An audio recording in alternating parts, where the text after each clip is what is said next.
Bonjour, je suis Sylvain du Bureau national eTuning. La formation d'aujourd'hui concerne débuter sur eTuning justement et la cible bien sûr ce sont des personnes qui ne connaissent pas eTuning. Pour présenter ce dispositif, deux ambassadeurs vont intervenir. Il s'agit d'Isabelle Jassigneux et de Jean-Noël Pédetour. Donc Isabelle, je te laisse te présenter. Bonjour, je suis Isabelle Jassigneux, je suis professeure des écoles et j'enseigne à des petites sections. Je suis aussi directrice de l'école maternelle où je travaille. Je crois que j'ai fait tous les niveaux de l'enseignement primaire, de la petite section au CM2, et j'ai fait des projets e-twinning aussi de la petite section au CM2. Bonjour, je m'appelle Jean-Noël Pelletour, je suis prof de maths sciences en lycée professionnel, mais j'ai aussi travaillé en collège et j'ai aussi fait des projets tuning en lycée général. Donc collège, lycée professionnel, lycée général. On va vous proposer tout de suite un caout. Donc pour ceux qui ne savent pas ce qu'est un caout, c'est un quiz en fait. Le but c'est de répondre le plus rapidement possible, mais bien sûr les bonnes réponses. Et il y a un classement qui se fait. Donc c'est un petit peu un caout pour découvrir eTuning avec quelques questions qui vont vous être posées. Alors, pour participer à ce questionnaire, ce qu'il faut faire, c'est aller sur kahoot.it. Donc, sur vos navigateurs, vous allez sur kahoot.it et vous allez avoir un code à rentrer. Et vous allez rentrer ce code 83 98 38. Et là, vous allez avoir un pseudo à mettre. Donc, vous mettez un pseudonyme et ça on verra en fait le nombre de personnes là qui se connectent pour pouvoir répondre à ce caout. Allez, c'est parti. Donc, il y a 10 questions. eTuning est un programme qui fait partie et là, vous allez avoir quatre choix, Erasmus+, Moodle, Magister ou Pronote. Donc, le but, c'est de répondre bien et le plus rapidement possible.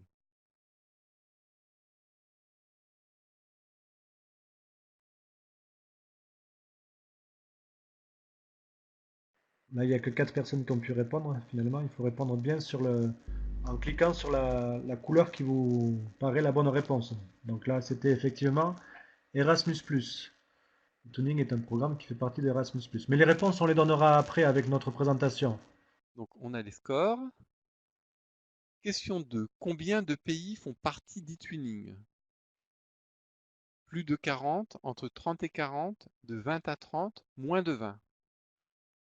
Alors, vous êtes partagé, donc la bonne réponse est indiquée ici, c'est effectivement plus de 40. Quel niveau scolaire est concerné par eTuning? Lycée, supérieur, primaire, collège. Il peut y avoir plusieurs bonnes réponses.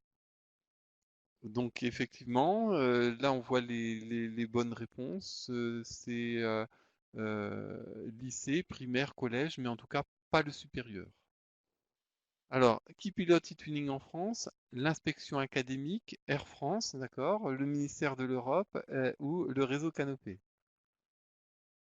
Je pense pas qu'il y ait beaucoup de personnes qui répondent Air France. Donc réseau Canopé, d'accord, bravo.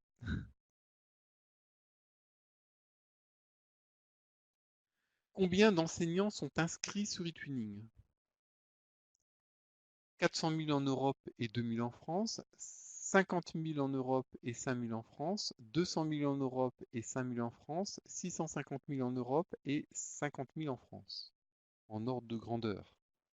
Et en fait, c'est plus de 650 000, on est bientôt maintenant à 700 000, on est à 688 000, chiffre d'aujourd'hui, et en gros 54 000 en France. Avec eTuning, je peux jouer en ligne, me former, échanger des pratiques ou faire des projets. On a plusieurs bonnes réponses, effectivement. échanger des pratiques, me former, faire des projets. Un projet e-twinning est un projet collaboratif de voyage à distance avec un financement important de l'Europe. Donc, un projet, en tout cas que l'on souhaite collaboratif, donc c'est une bonne réponse, c'est aussi un projet à distance, avant tout, même si on peut avoir des déplacements dans le projet. Pour la partie e-twinning, c'est un projet à distance. Je peux faire un projet dont la langue de communication est le français, le latin, l'occitan, l'anglais. Donc là, vous êtes sûr d'avoir la bonne réponse puisque vous choisissez la langue de communication. Donc vous pouvez faire dans des langues de communication régionales, par exemple, c'est possible. Donc en français, en latin, en occitan, en anglais, il n'y a aucun problème là-dessus. Je peux faire un projet ayant pour thème l'ornithologie, le basket, la mécanique automobile, la cuisine. Là aussi, le thème est vraiment libre, donc vous pouvez tout à fait faire un projet sur le sport, pouvez faire un projet voilà, sur la mécanique automobile ou sur tout autre sujet. Un projet e-twinning dure 2 ans, 1 an, une semaine, un mois.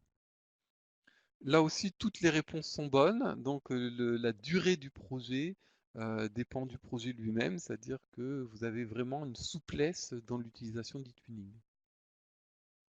Et voilà, donc c'est Nicole qui a été la plus rapide en répondant à 9 questions sur 10.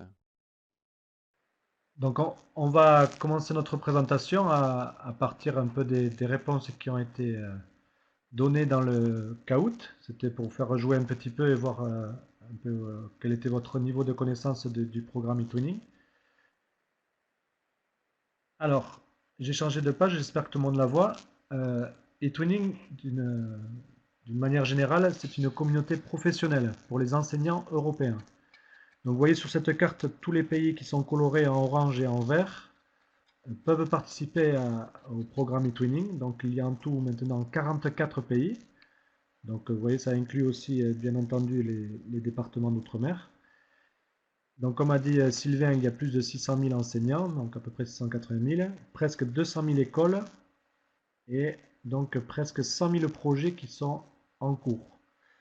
Donc il y a 600 000 enseignants d'inscrits. Bien sûr, tout le monde n'est pas toujours actif au même niveau, mais voilà, il y a tout ce réseau d'enseignants, toute cette communauté d'enseignants qui sont inscrits dans le programme eTwinning. Donc, ce que l'on peut faire avec eTwinning est noté en rouge. Il y a 3 choses essentielles, c'est se former. Donc on apprend beaucoup de choses avec eTwinning. On va vous montrer par quel biais. On peut échanger. Donc ça aussi, on va vous montrer comment. Et surtout, on peut faire des projets. Et donc comme on a dit, que l'on veut le plus possible collaboratifs et qui sont à distance. Donc il n'y a pas de financement qui permet de faire des déplacements avec eTwinning. Donc c'est pour ça que l'on dit que les projets se font à distance.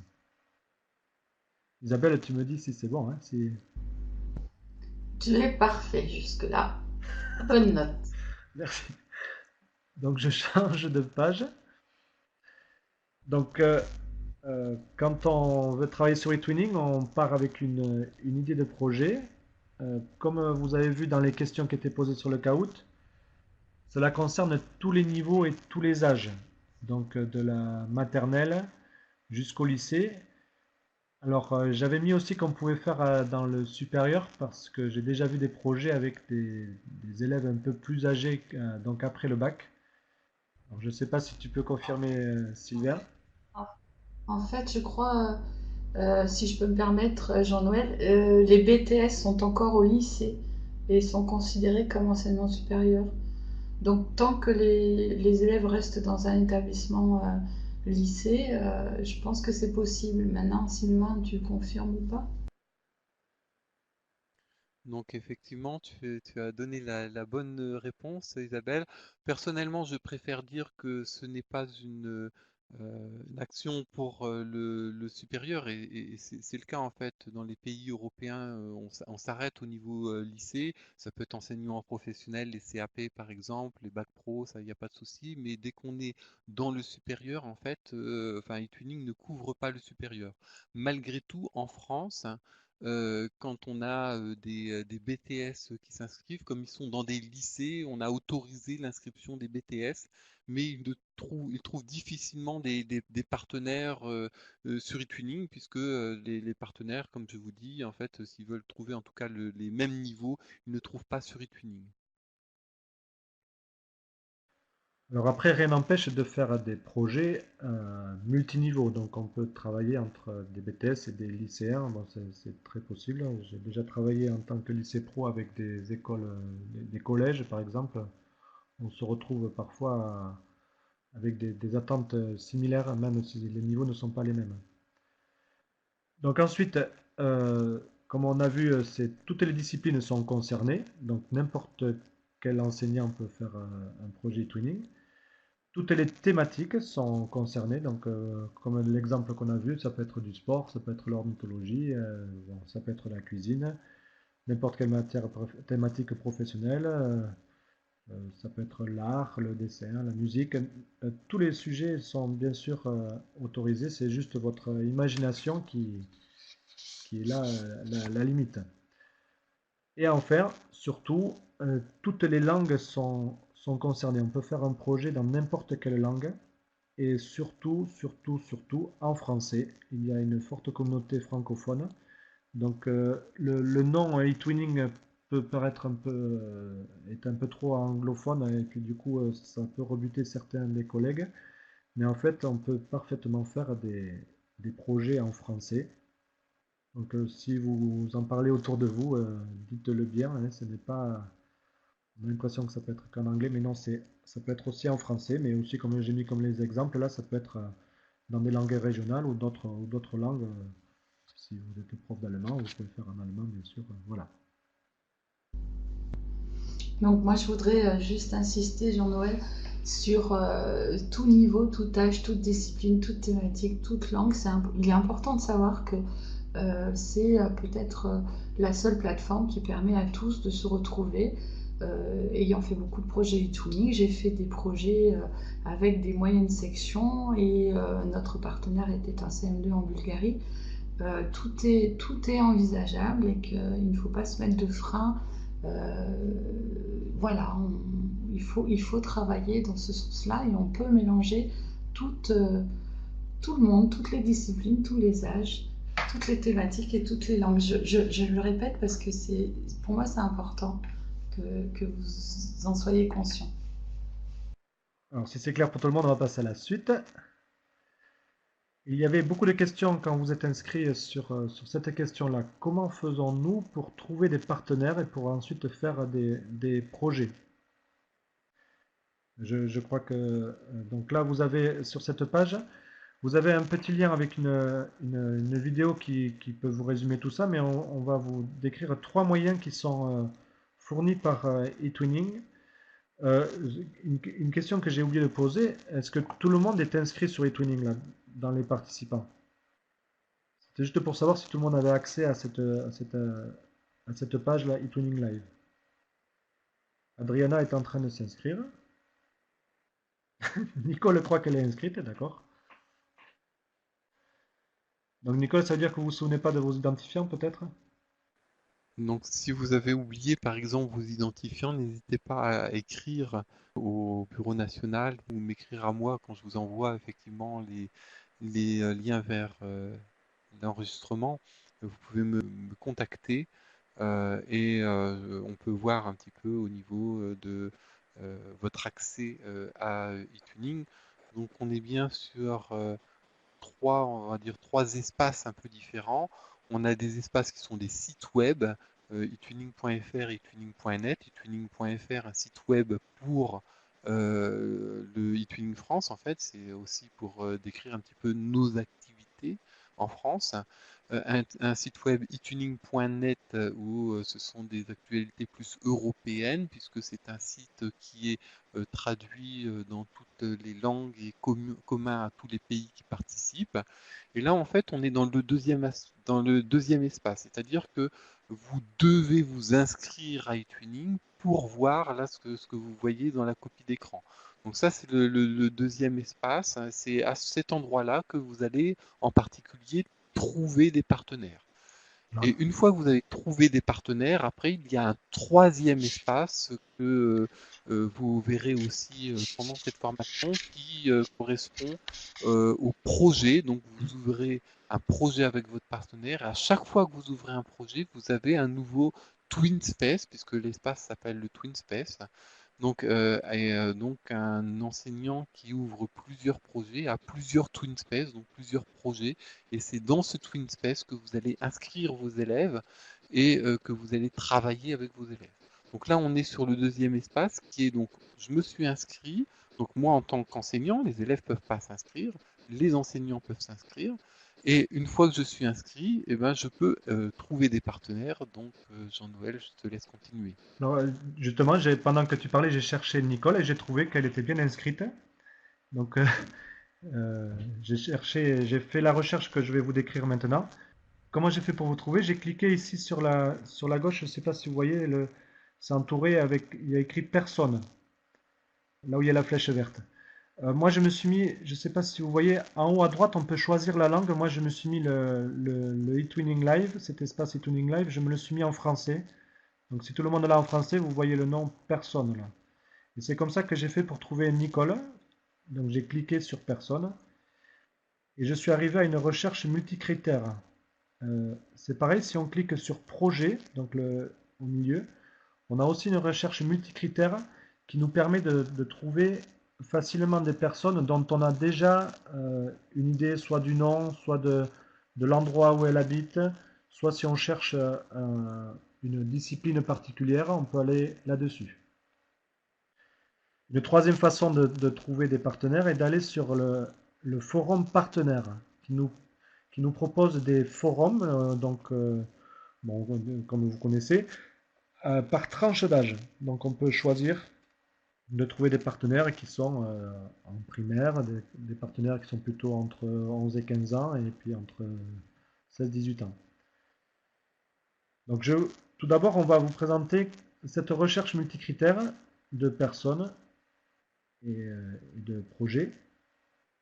Donc voilà comment cela apparaît. Donc à gauche, vous avez l'espace multicritère. Attendez, je vais essayer de faire avec la flèche. Voilà, ici à gauche, c'est l'espace multicritère quand on clique sur personne. Et à droite, ici, c'est quand on clique sur projet. Donc à gauche, vous voyez tout ce que l'on peut détailler, tout ce que l'on peut filtrer pour rechercher un partenaire. Donc moi, ce que j'ai fait pour trouver Nicole, j'ai tapé Nicole Merlet ici dans le premier encart. Il est marqué entrer un mot-clé. Voilà, j'ai tapé Nicole Merlet et c'est comme ça que je vous ai trouvé. J'ai même tapé exactement, j'ai tapé Merlet et donc j'ai trouvé toutes les personnes qui s'appelaient Merlet et donc j'ai vu qu'il y avait Nicole parmi celles-là. Si on veut, on peut choisir, spécifier la fonction. Donc on peut choisir si c'est un enseignant, mais on peut trouver aussi des personnels de direction. Ensuite, on peut choisir la matière ou la matière professionnelle même. Donc vous verrez, il y a une très grande liste de matières qui sont proposées.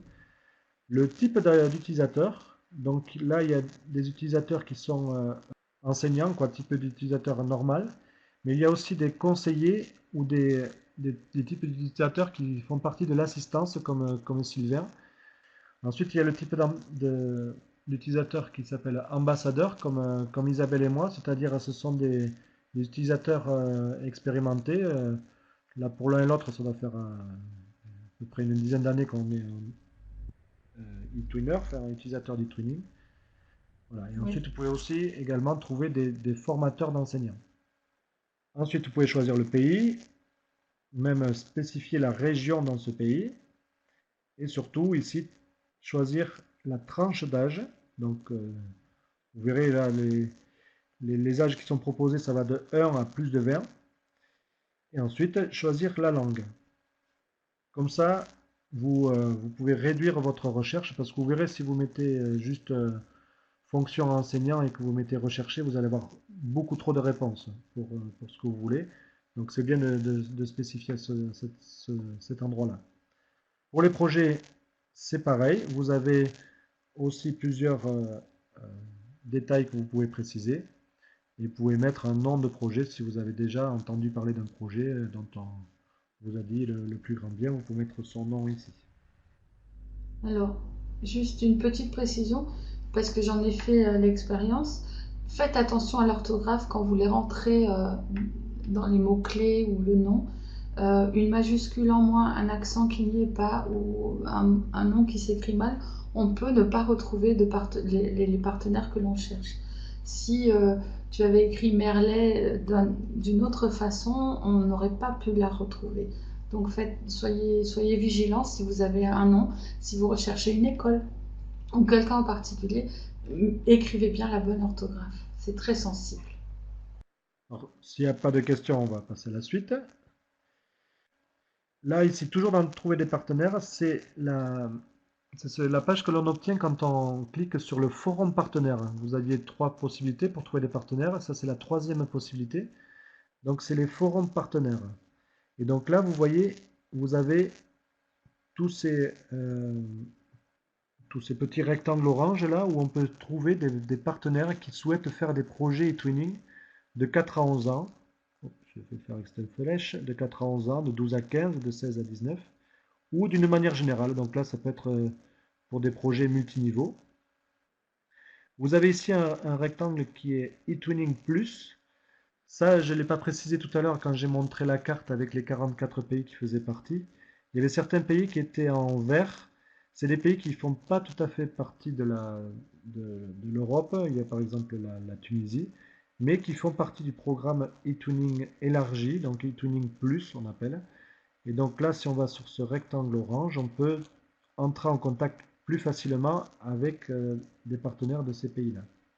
Le tout premier rectangle ici, c'est pour des apprenants enseignants, donc des jeunes qui sont en train d'apprendre à être enseignants. Ils peuvent eux aussi, bien sûr, créer, je dis bien sûr, mais c'est quand même récent, ils peuvent aussi participer à des projets e-twinning. Donc là, il suffit de cliquer sur un de ces rectangles et on obtient toute la liste des propositions de projets qui sont faites par des partenaires européens, donc de tous les pays.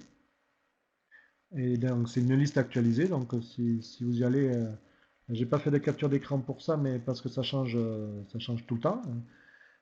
Si vous y allez, vous allez voir des propositions qui sont faites dans l'heure précédente ou le jour précédent, voilà. Et toutes les thématiques. Si vous voulez quelque chose en particulier, vous avez encore une fois ici un petit rectangle où vous pouvez mettre un mot-clé qui correspond à ce que vous aimeriez faire, une thématique, voilà, une langue particulière, vous pouvez le mettre ici. Et donc aussi également grâce à la recherche multicritère, vous pouvez trouver une publication particulière. Donc, voilà, ça c'est une 3e façon de trouver des partenaires. C'est celle que j'utilise le plus quand je n'ai pas de partenaire en tête particulièrement. C'est celle que j'utilise le plus et qui est assez efficace.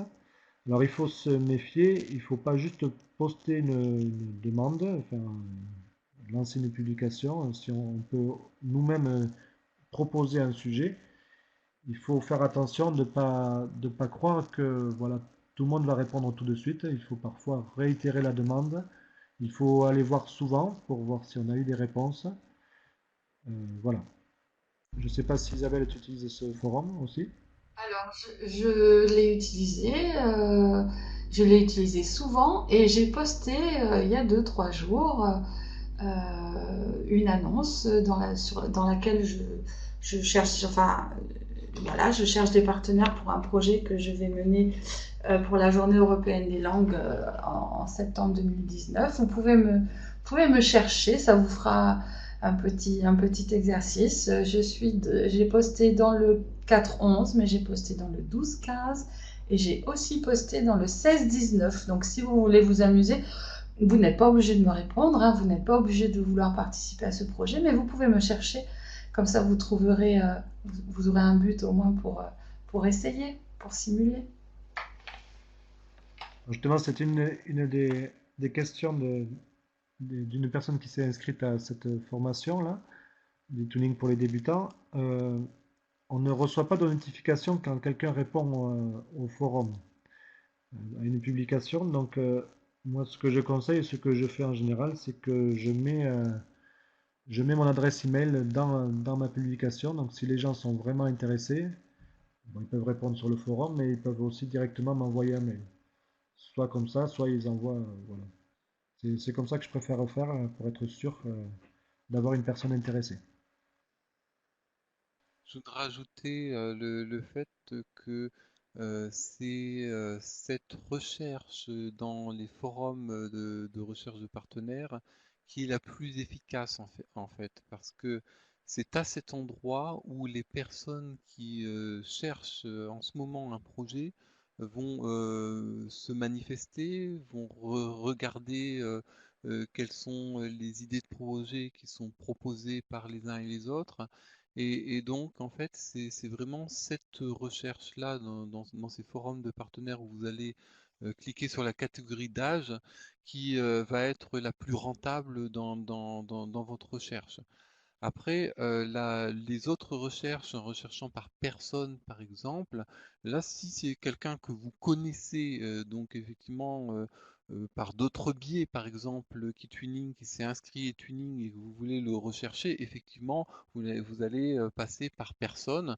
Ou si c'est une recherche qui est sur un champ très réduit, par exemple un champ professionnel qui n'est pas très développé, on va dire, au travers de l'Europe. Donc effectivement, vous allez pouvoir essayer de rechercher en ciblant vraiment votre recherche, mais sachez que quand vous recherchez des personnes directement dans les tunings, que vous envoyez un message, vous ne savez pas vraiment s'ils recherchent réellement un projet. Ils sont peut-être déjà en projet, ils ont peut-être, en tout cas, c'est peut-être pas le bon moment pour les contacter.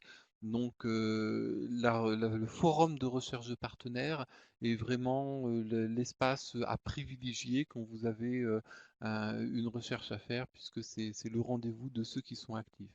Alors, ceux qui sont actifs dans les projets, c'est-à-dire effectivement, vous n'aurez pas les 680 000 personnes qui se connectent en même temps sur ce forum, mais vous aurez beaucoup de personnes qui recherchent tout au long de l'année, quelle que soit la date à laquelle vous recherchez, vous aurez beaucoup de personnes qui recherchent dans ces forums.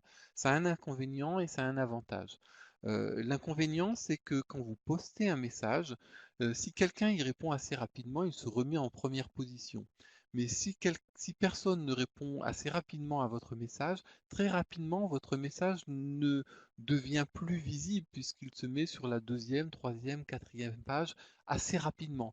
Donc ça veut dire qu'il faut vérifier quand vous faites une recherche, vérifier si votre message n'est pas déjà à la 5 sixième page dans ces forums, parce qu'effectivement, dans ce cas-là, il y a peu de chances qu'il y ait quelqu'un après qui y réponde et qui lise au-delà de la 5 sixième page. Donc il faut reposter votre message. Et l'avantage, le fait que ce soit assez dynamique dans ces forums de recherche de partenaires, qu'il y ait beaucoup de monde, c'est justement que vous avez toutes les chances qu'il y ait quelqu'un qui réponde et qui attende la même chose que vous et qui recherche sur le même thème que vous. Donc vous pouvez vous aussi poster un message parce que vous avez une idée de projet, mais aussi regarder les idées de projet qui sont proposées par les autres e-twiners pour vous mettre en projet. Et répondre bien sûr aux annonces qui peuvent vous convenir. Donc on a une messagerie interne à l'intérieur des Tuning Live. Et effectivement, si le projet, enfin les idées de projet conviennent généralement et la plupart du temps. Après, les échanges se font de façon plus directe, on va dire, sur votre adresse mail, donc en échangeant votre adresse mail. Alors, directement sur le forum de recherche de partenaires, pourquoi pas, enfin, si vous voulez. Après, si vous voulez garder un peu plus le contrôle au niveau de votre adresse mail, tout simplement en envoyant un message directement à l'eTwinner que vous souhaitez sur la messagerie qui est interne à eTwinning Live et en donnant votre adresse réelle. Donc là, vous donnez simplement qu'à une personne et non pas à tous les eTwinners qui sont présents. Donc si vous voulez voir en fait là l'endroit pour envoyer un message personnel à quelqu'un, effectivement, vous avez votre messagerie interne qui est donc ici sur la petite enveloppe que vous voyez là sur cet écran. Il y a une question d'Isabelle. En fait, il ne faut pas s'inquiéter pour l'histoire des spams là, quand on réécrit des messages. Il y a beaucoup de personnes qui font ça. Je ne crois pas que ce soit un problème, hein. Et en général, sincèrement, on trouve assez vite. Le dernier projet que j'ai créé là, parce que j'ai dû remplacer un collègue qui faisait une section européenne maths en anglais, j'ai dû le remplacer en décembre. J'ai envoyé un message sur le forum. J'ai eu aussitôt plusieurs propositions. Et 2 jours après avoir posté le message sur le forum, on avait créé le projet. Donc ça va très très vite, hein. Il y a tellement de monde qui regarde. Si le sujet est intéressant, ça va très vite. Donc je donne la même réponse en fait. Non, effectivement, c'est pas du tout considéré comme des spams. Effectivement, des spams, c'est si vous envoyez voilà, toutes les heures la même, le même message. Effectivement, là, vous allez spammer comment dire, le forum. Mais il est tellement actif qu'au bout de quelques jours, je vous dis pas en fait qu'il faut effectivement remettre votre message voilà, enfin, de façon très très proche, mais malgré tout, c'est tellement actif qu'au bout de quelques jours, vraiment, votre message, s'il n'y a pas eu de réponse, hein, bien sûr, votre message va disparaître et de toute façon, personne ne lira. Donc, ça ne peut pas être considéré comme des spams avec des messages qui sont voilà, tous les quelques jours où vous remettez votre recherche. Et puis, c'est vraiment temporairement, quand vous faites une recherche de partenaire, en tout cas, si vous n'avez pas de réponse, n'hésitez pas à réécrire votre message de toute façon.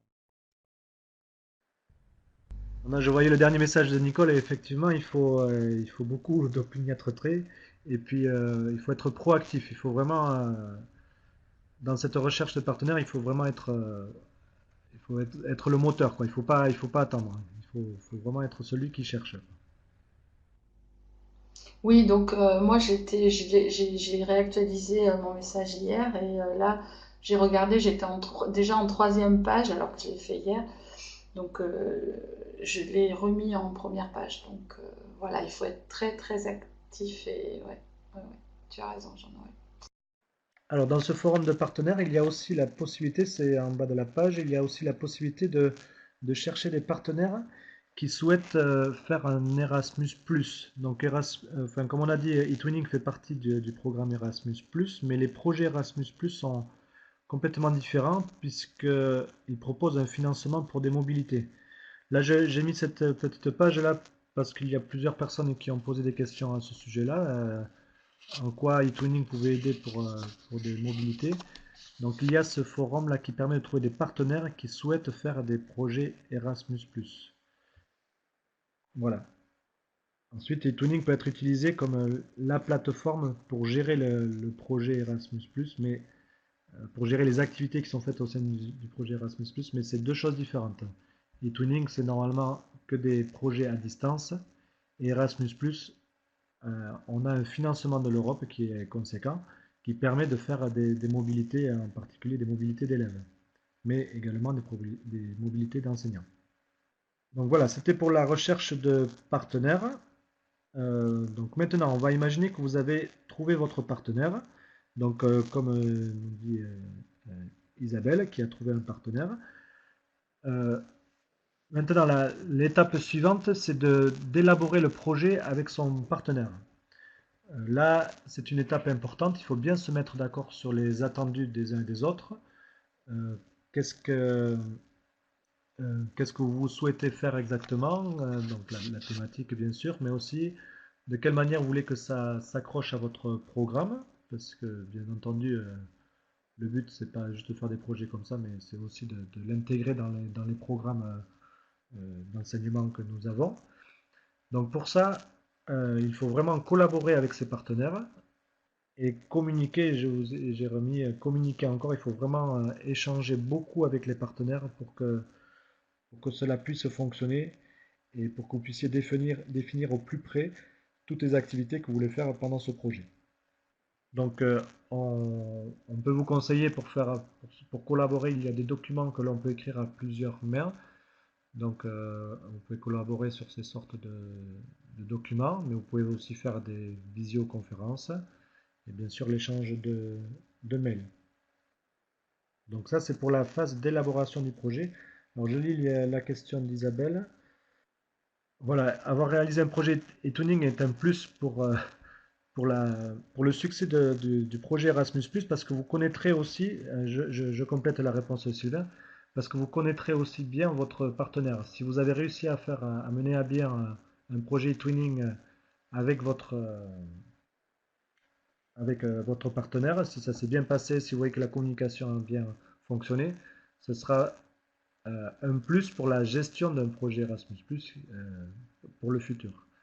Et effectivement, pour le dossier, c'est aussi un plus d'avoir participé à un projet e-tuning. Alors, juste un tout petit point sur les projets Erasmus+. En ce moment, il y a des opportunités et c'est prévu aussi avec le nouveau programme européen qui va arriver, le fait qu'il y ait une augmentation des budgets pour les projets Erasmus+. Donc, quand vous faites un dossier, à partir du moment où il est euh, correspond à ce que les projets enfin, Erasmus+ attendent, vous avez en tout cas des chances que votre dossier soit retenu vu l'augmentation des budgets. Et effectivement, avoir fait un projet malgré tout e-tuning avant, c'est aussi, ça fait aussi partie des choses qui peuvent être indiquées dans cette demande d'ouverture de projet Erasmus+ pour avoir des financements de déplacement. Vous avez votre projet Erasmus+, une fois qu'il est ouvert, vous avez aussi la possibilité de continuer à utiliser eTwinning. En fait, même dans le dossier, il est demandé comment vous allez utiliser eTwinning dans votre projet de mobilité Erasmus+. Parce qu'effectivement, il ne s'agit pas seulement dans un Erasmus+, de faire des déplacements comme des voyages scolaires, mais de travailler aussi en projet. Et quand vous envoyez des élèves, vous n'envoyez pas forcément l'ensemble de la classe. Et donc, il faut impliquer tout le monde dans le projet et ça peut se faire par le biais d'e-tuning. Et en plus, ça peut se faire en amont des déplacements pour préparer les déplacements, donc faire des activités déjà en amont, et puis ça peut se faire aussi après les mobilités pour continuer le lien avec les partenaires. Donc eTwinning est aussi utilisé dans les projets Erasmus+. Alors, une fois que vous avez bien élaboré votre projet, vous l'avez créé. Bon, on ne vous décrit pas ici comment créer le projet, c'est juste un petit formulaire à remplir sur eTuning Live. Dans la partie, dans l'eTuning Live sur votre page, là, si vous cliquez sur projet, vous allez voir qu'il y a un bouton qui s'appelle créer un projet et ensuite il y a un formulaire à remplir. Donc ça, vous verrez avec votre partenaire comment remplir les différentes parties. Ça fait partie aussi de l'étape de collaboration et de définition du projet. Ensuite, l'étape importante, c'est de commencer le projet avec les élèves. Donc, une première chose que vous pouvez faire, c'est d'inscrire les élèves sur le TwinSpace. Parce qu'une fois que vous avez créé donc le projet Twinning, ce que je vais répéter, ce qu'a déjà dit Sylvain, vous avez accès à un troisième espace. Donc c'est un espace spécifique pour le projet. Donc toutes les activités du projet seront dans cet espace, et cet espace s'appelle le Twin Space. Et donc là, vous pouvez inscrire les élèves au Twin Space, et donc les élèves auront accès, avec un identifiant, un mot de passe, à cet espace-là, et ils pourront échanger, collaborer, travailler en commun avec leurs partenaires, les autres élèves des autres établissements, sur cet espace. Donc vous pouvez les inscrire. Ensuite, vous pouvez leur montrer le fonctionnement du Twin Space, donc les différents outils qui sont présents. Donc ça, on va vous en parler juste après. Et après, quelque chose que l'on conseille de faire pour les impliquer à l'utilisation de ce Twin Space, c'est proposer une activité brise-glace. Donc ça les aide à utiliser le Twin Space, mais aussi à découvrir un petit peu les partenaires qui vont faire le projet avec eux. Alors, je voudrais aussi modérer ce que tu viens de dire, parce que ça dépend de l'âge des élèves, hein. Moi, je n'inscris pas les élèves de petite section sur le Twin Space, mais il est tout à fait possible de travailler en collaboration, et on en verra un exemple tout à l'heure à la fin. Mais évidemment, si vous pouvez les inscrire, c'est mieux, mais il y a des fois, c'est pas possible, hein, puisque les petits n'écrivent pas encore. Donc voilà, faites en fonction de l'âge de vos élèves aussi. Voilà. Et en activité brise-glace, puisque comme les petits sont un petit peu jeunes, on fait souvent une petite présentation audio des enfants, chacun se présentant ou présentant l'école, voilà, disant, mais c'est très audio, hein, donc voilà. Après, si vous ne pouvez pas inscrire vos élèves parce qu'ils sont trop jeunes, vous pouvez toujours inviter les parents à visiter le Twin Space. Ils peuvent avoir aussi un identifiant, un mot de passe. Absolument. De même, vous pouvez inviter vos collègues, les principaux ou les proviseurs. Voilà, n'importe qui peut avoir accès en tant que visiteur. Donc, ils ne peuvent pas interagir, mais ils peuvent visiter toutes les pages qui sont proposées sur le Twin Space. Tout à fait, oui. Alors, ici, on a une capture d'écran de l'aspect d'un Twin Space. Vous retrouvez en haut à droite la petite enveloppe qui permet de communiquer par mail interne, un mail interne au Twin Space. Et donc, ce que vous pouvez faire en premier, donc, c'est inscrire les différents membres. Donc, vous pouvez, quand vous cliquez sur membres, ici, vous avez donc ce menu-là que je vais décrire après un petit peu. Vous cliquez sur membres et vous allez avoir ici inviter des membres, et c'est ici que vous pouvez inviter vos élèves ou que vous pouvez inviter voilà, n'importe quel collègue. Et les parents aussi, on peut inviter, hein, Et les comme tu parents, l'as dit tout effectivement. à l'heure. Et bien sûr les parents. C'est même très intéressant d'inviter les parents, hein. On a de très bons retours quand ils visitent. Alors ici, le menu de ce Twin Space que vous pouvez montrer à vos élèves, et que je vous montre à vous si vous ne le connaissez pas encore.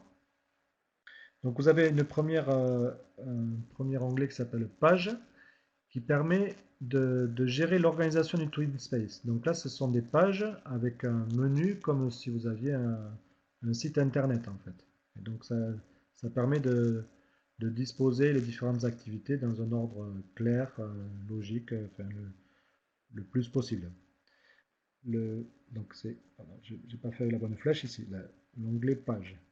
Ensuite, vous avez l'onglet Documents qui permet de stocker tout le matériel dont vous avez besoin dans votre projet, donc que ce soit des images, des vidéos ou n'importe quel type de fichier dans une certaine limite, mais bon, des PDF par exemple ou des documents texte, tout ceci ça peut rentrer dans cette zone-là. Ensuite, quelque chose qui peut être intéressant pour vos activités, en particulier de communication ou de collaboration, c'est ici la page de forum. Donc là, vous pouvez enchaîner des discussions, ou les pages de réunions virtuelles, où là, vous avez un salon de chat et même un outil de vidéoconférence. Alors là, je vous ai mis un petit lien pour l'utilisation de l'outil de vidéoconférence, mais c'est tout simplement le même outil qu'on utilise actuellement. Donc il y a la possibilité de réserver des créneaux et puis ensuite vous gérez la vidéoconférence comme vous le souhaitez.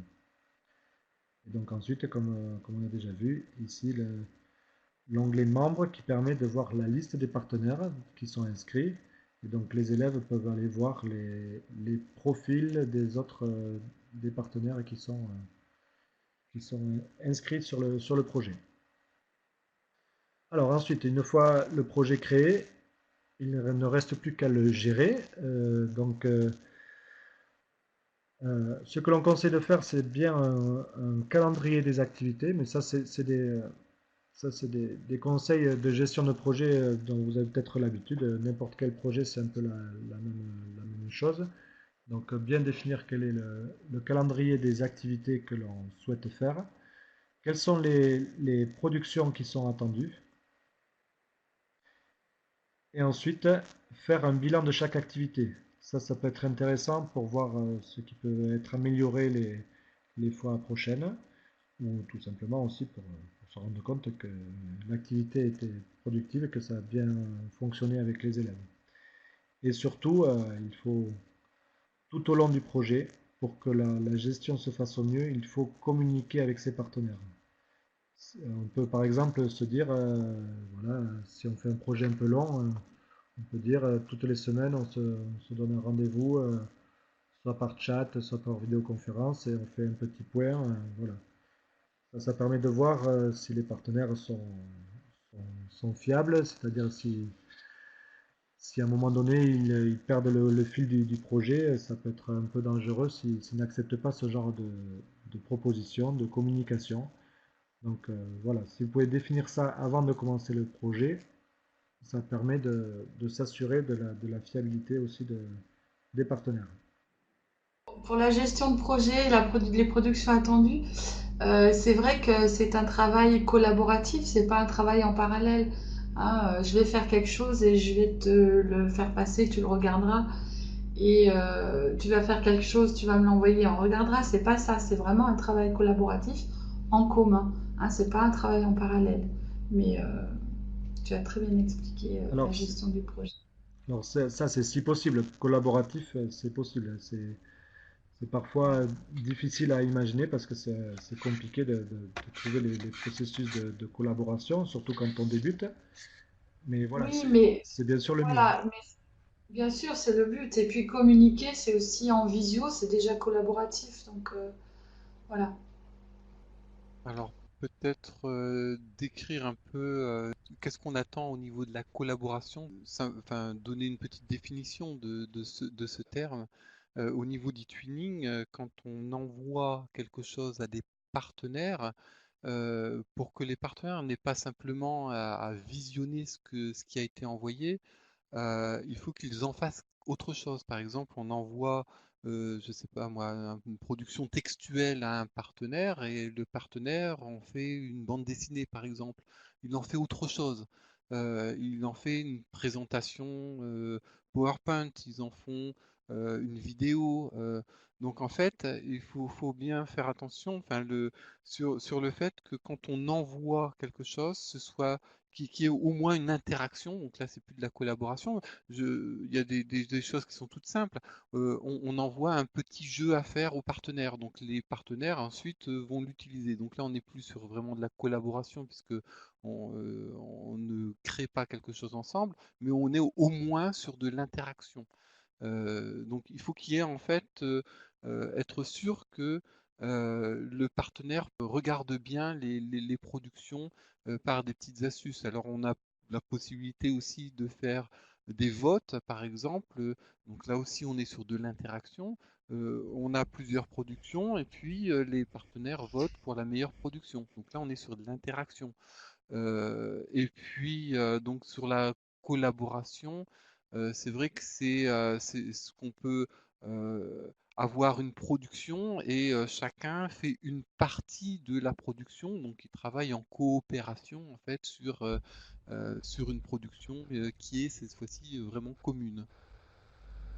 On peut imaginer qu'il y ait par exemple un questionnaire d'enquête qui soit envoyé aux partenaires et les partenaires enquêtent dans leur pays, en fait, voilà, mettre, donne un résultat aussi de l'enquête qui sera fait dans l'autre pays. Ça peut être aussi ce type de choses.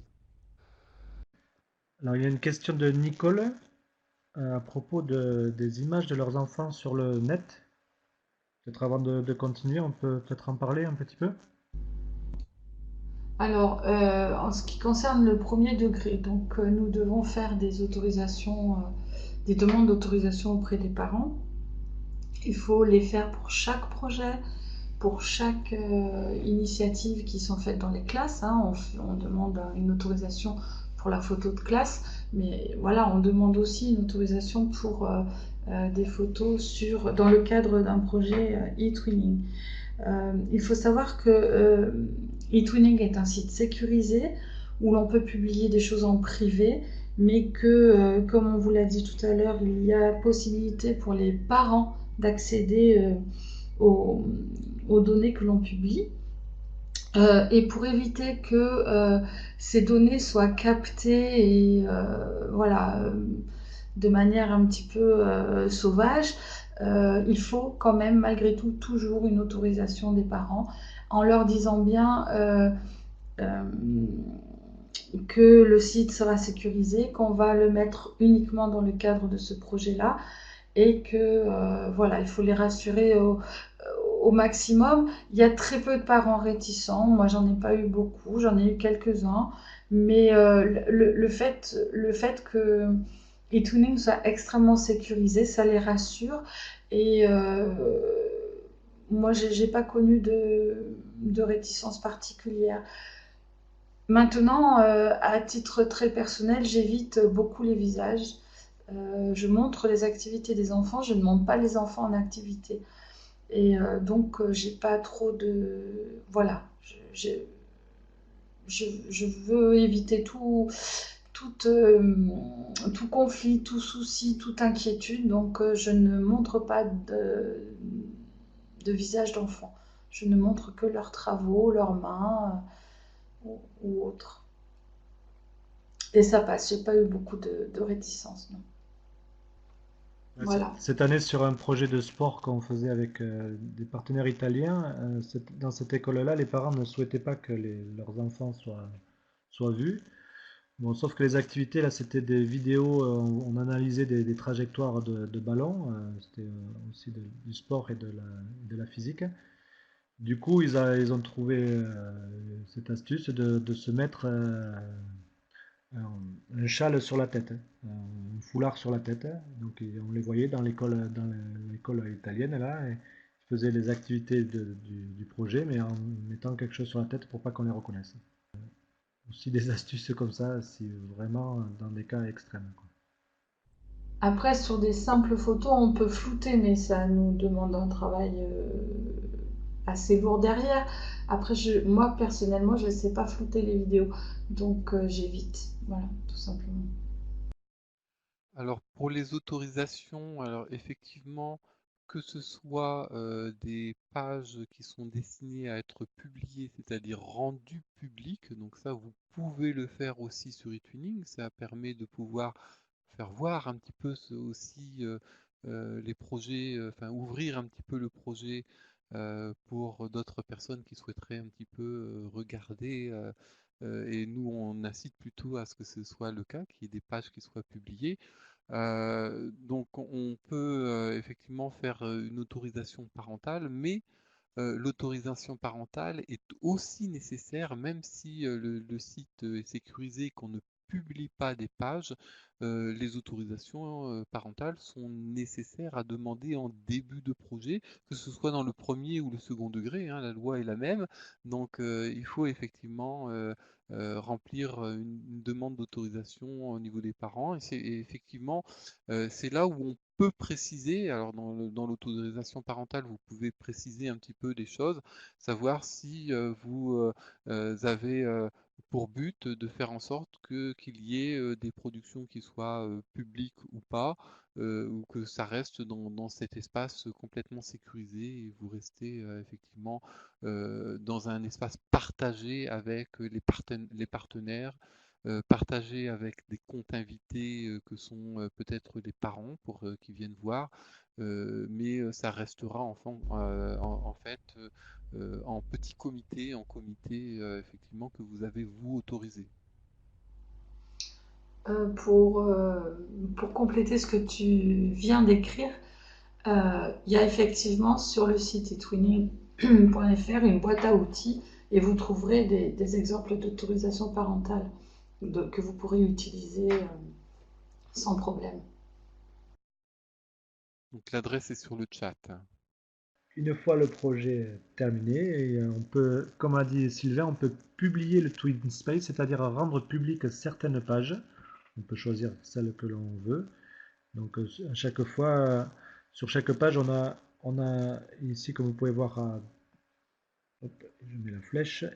Ici, il y a un petit espace où on peut choisir qui peut voir la page.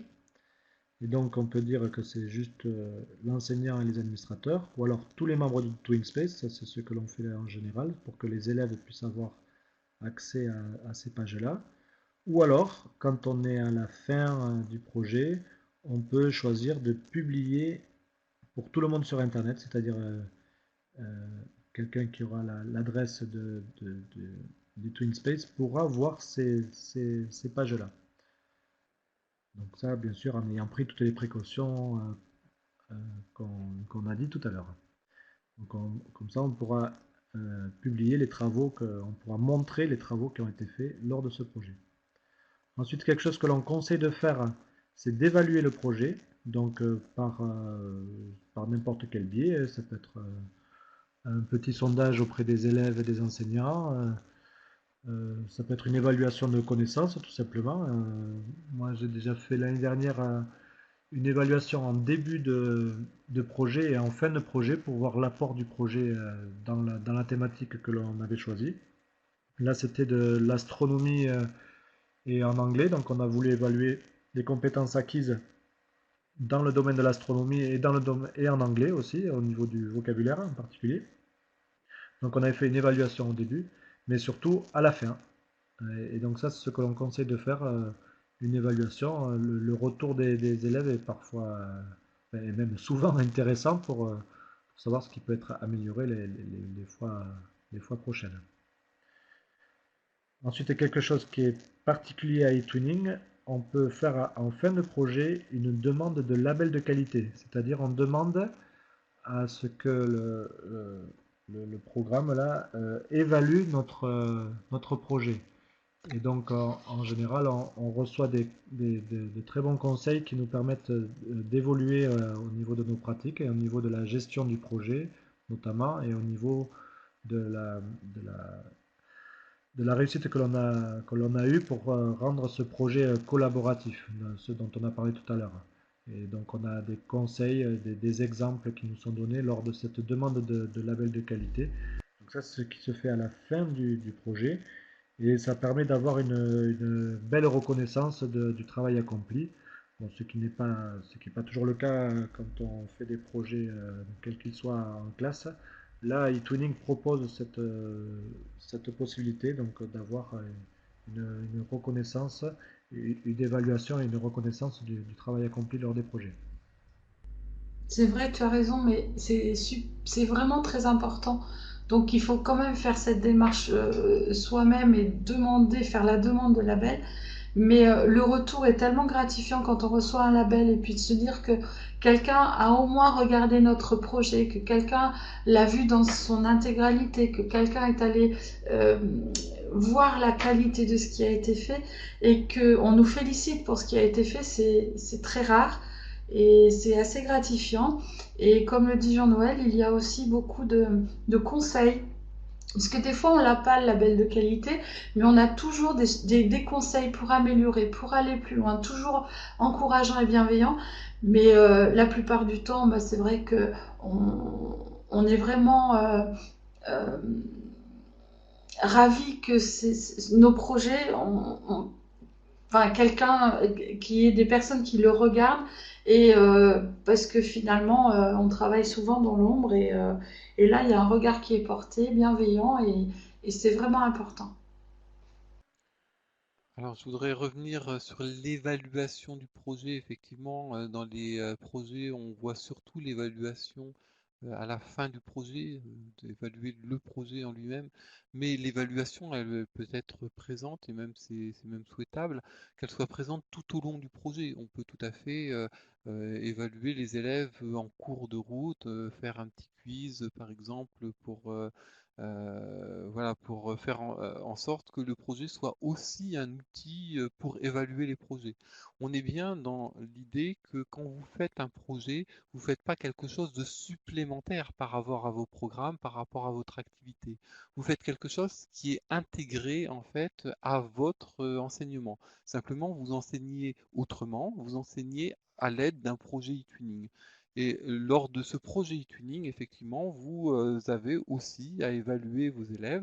Vous allez faire en sorte que les élèves acquérissent un certain nombre de, de compétences, ne serait-ce que certaines compétences du socle comme l'autonomie, comme le fait d'utiliser des applications numériques et éventuellement des compétences disciplinaires en fonction du type de projet, des compétences linguistiques éventuellement, ça dépend si vous faites le projet dans une langue qui n'est pas la langue maternelle, si vous avez fait ce choix.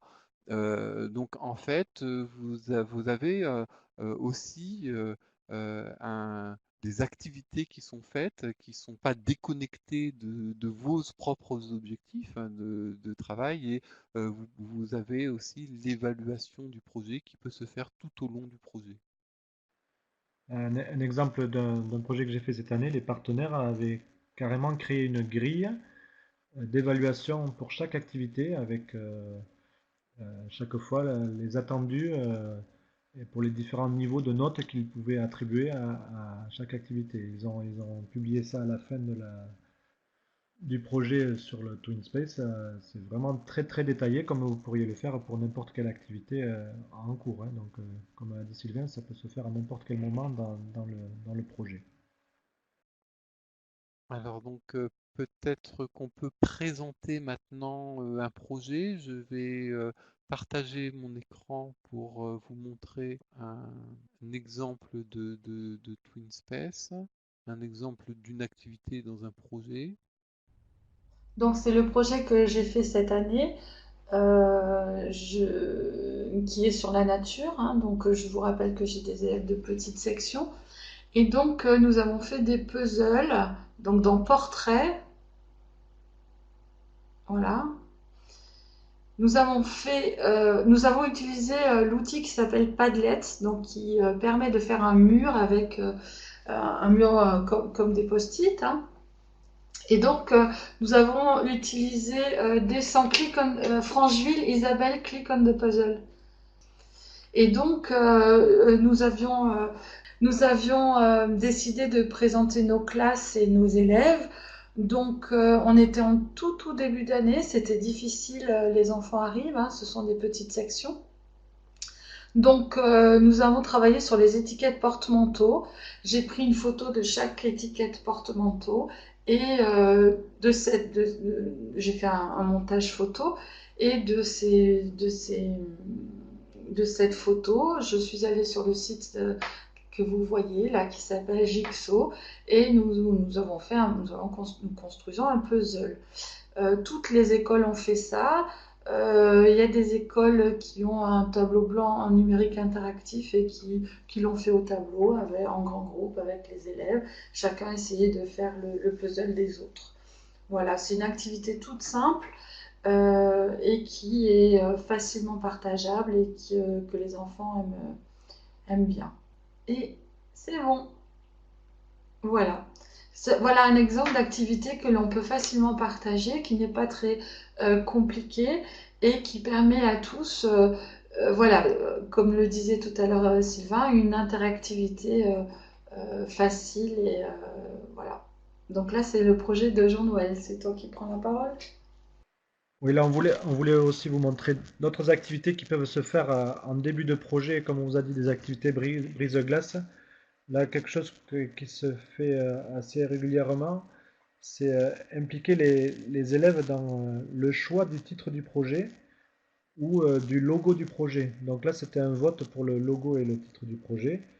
Bon, là, on voit la fin, mais si Sylvain descend un petit peu, on voit un outil qui a été intégré dans les pages du TwinSpace, qui s'appelle TweetSider, et qui permet voilà, aux différents élèves de proposer des suggestions de titres ici, ce que l'on voit, et ensuite de voter pour le titre qu'ils préfèrent. Donc là aussi, ils proposent et ils interagissent en votant pour ce qu'ils préfèrent.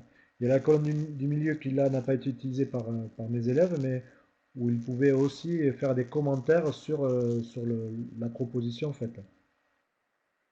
Donc là, ça peut se faire au niveau du titre, et un peu plus haut, un peu plus bas, pardon, il y a les propositions des logos. Donc on voit les différents logos qui ont été proposés. Bon, cette activité nous a permis aussi de travailler sur les images qu'on a le droit d'utiliser d'Internet ou pas. Par exemple, vous voyez l'image qui est un peu plus bas. Voilà, ici il y a marqué, il y a un message qui est écrit au milieu là. Cette image en fait a été prise sur Internet, mais c'est une propriété de la NASA, donc on n'avait pas le droit de l'utiliser. Donc cette activité a été aussi le prétexte pour parler du droit à l'image sur Internet. Et donc cet élève n'a pas eu le droit de gagner, même si c'était très joli comme le logo, voilà, il n'a pas eu le droit de gagner.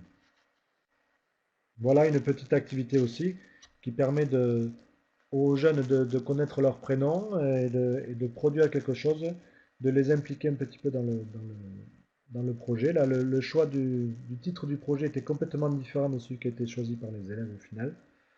Voilà, c'est possible de modifier également le titre du projet en cours de route.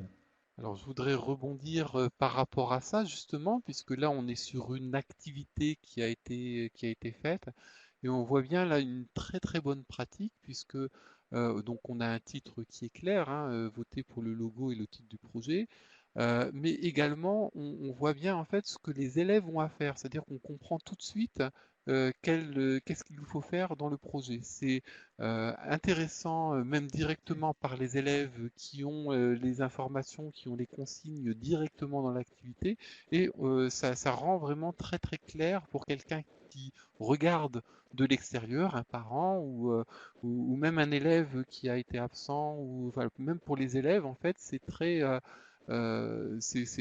intéressant d'avoir vraiment les informations qui sont directement mises de façon concise et sous forme un peu de consignes sur la page. Donc, on doit soumettre le titre et le logo, on doit voter pour son logo favori et donner quelques arguments pour dire pourquoi vous avez choisi en fait ce titre ou ce logo.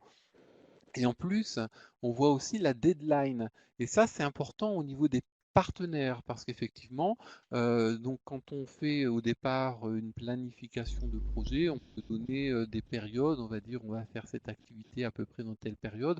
Mais quand on arrive effectivement davantage sur de l'opérationnel, on fait travailler les élèves, il va falloir effectivement donner des deadlines qui permettent de pouvoir avancer dans le projet. Donc on a une deadline ici qui était du 10 novembre pour faire en sorte que tout le monde y réponde et ensuite on passe à autre chose. On choisit le logo, il est choisi. On choisit le titre, donc là, puisque le titre était aussi un des choix à faire, et ensuite, à partir du 10 novembre, on passe à autre chose. Mais c'est important aussi, justement, pour cette histoire on envoie des informations aux partenaires, il faut que les partenaires ensuite puissent se réapproprier le contenu qui a été envoyé pour en faire autre chose. Donc là, c'est un peu la définition que je vous ai donnée d'une activité collaborative. Et effectivement, donc les partenaires attendent le travail. Donc du coup, il faut qu'il y ait une deadline qui soit donnée et il faut que ça soit envoyé avant une certaine date pour que les partenaires qui ont prévu de travailler sur eTuning puissent avancer aussi dans leur projet. Ils ont besoin des informations que vous envoyez pour eux-mêmes faire des activités. Donc ça veut dire aussi qu'il faut bien communiquer avec ses partenaires. Donc ça a bien été dit hein, dans la présentation, mais c'est une donnée aussi qui peut être intéressante justement d'afficher ces deadlines. Donc là, on a en fait, et c'est vraiment là où je veux en venir en tout cas, c'est qu'on a vraiment quelque chose qui est une activité qui est clairement décrite et ça c'est vraiment une très très bonne pratique en fait et qui permet de mutualiser ce que l'on fait. C'est-à-dire en fait si cette page, je ne sais pas du tout si elle est publique, là je suis dans un mode en fait voilà où j'ai accès à tout, mais cette page-là elle peut être rendue publique et elle sera parlante en fait pour les personnes qui regardent. Donc, je lis la question et je vais vous laisser Oui. répondre. Tout le travail des élèves se fait donc sur la plateforme eTuning en direct. Alors moi, pour les élèves, en tout cas en ce qui concerne les élèves de maternelle, tout le travail ne se fait pas en direct. Hein. Le travail se fait de manière d'abord en classe, c'est-à-dire qu'on fait faire des dessins aux enfants, on travaille en classe, on fait faire le travail suivant les objectifs que l'on a à suivre, que l'on s'est fixé, etc. Et puis après, on va le poster effectivement sur eTwinning. Et là, on va pouvoir jouer au puzzle. C'est à ce moment-là seulement, on a des puzzles, on a des memories, on a des livres, etc. Donc, le travail, en fait, est un mixte de direct et de indirect. Mais c'est vrai que les jeux et l'interactivité se fait via la plateforme eTwinning en direct. Mais il y a quand même un travail en amont pour que les jeux puissent se faire. Mais dans mes projets, j'essaye au maximum que les élèves utilisent le Twin Space et donc déposent eux-mêmes leur production, des images, ou qu'eux-mêmes remplissent les pages. Donc là encore une fois, c'est bien sûr, vous êtes libre de faire ce que vous voulez. Certaines personnes utilisent un blog à part. Mais bon, là, maintenant, le TwinSpace est bien complet. Il y a tous les outils qui sont fournis. Comme vous avez vu, on peut intégrer des outils dans les pages. Comme là, l'outil de vote est intégré dans les pages, mais on peut ainsi intégrer beaucoup d'outils d'interaction qui sont proposés sur Internet. On peut les intégrer dans les pages. Donc, pourquoi ne pas utiliser que le TwinSpace, oui. Donc, je dirais en fait effectivement que c'est quand même un but. Bon, le cas des élèves en maternelle est effectivement un contre-exemple hein, en fait, puisque effectivement ils sont un petit peu jeunes, mais dès l'élémentaire déjà ils peuvent accéder à un compte sur eTuning, être inscrits sur eTuning pardon, être inscrits surtout sur le TwinSpace du projet et à partir du moment où ils sont inscrits sur le TwinSpace du projet, ils peuvent être acteurs des outils que vous mettez à leur disposition. Donc ils n'ont pas les droits pour créer par exemple un forum de discussion, mais ils peuvent utiliser un forum que vous avez créé. Voilà enfin, la démarche qui est dans eTuning, c'est effectivement que les élèves soient inscrits, soient actifs dans le TwinSpace, fassent des choses. Donc là, des choses qui sont quelquefois très simples quand c'est une question de vote, un peu plus compliqué si déjà on leur demande effectivement de justifier leur choix. Donc là, on est sur un travail qui est un peu plus abouti. Mais le but, c'est effectivement qu'ils soient inscrits et qu'ils puissent faire des choses sur la plateforme. Et la plateforme est faite pour ça, pour qu'ils puissent travailler directement sur le TwinSpace. Après, il peut y avoir d'autres travaux qui sont en dehors de ce TwinSpace. Il peut même y avoir des constructions qui sont carrément en dehors. Je vous donne un exemple d'un projet où on construit son collège idéal et donc avec l'enseignant de techno qui a fait quelque chose sur un logiciel de 3D, SketchUp, qui permet en fait de modéliser un bâtiment. Il y a une maquette qui a été faite. Donc là, une maquette, elle est en dur. Après, on peut prendre une photo et puis poster la photo de cette maquette dans le TwinSpace donc on peut imaginer en fait voilà un travail qui est à la fois dans le TwinSpace qui est effectivement un peu plus sous le format un peu numérique et puis des travaux bien sûr qui se font en classe aussi sur d'autres supports et il faut savoir effectivement que vous n'avez pas tous normalement accès à un matériel informatique. C'est tout à fait possible de faire des projets même si on n'a pas beaucoup d'accès à Internet. Donc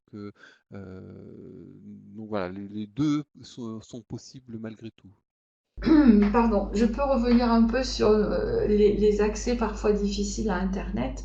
Euh, je vais rebondir aussi sur ce qui a été dit à un moment donné, mais vous pouvez vous appuyer sur les parents.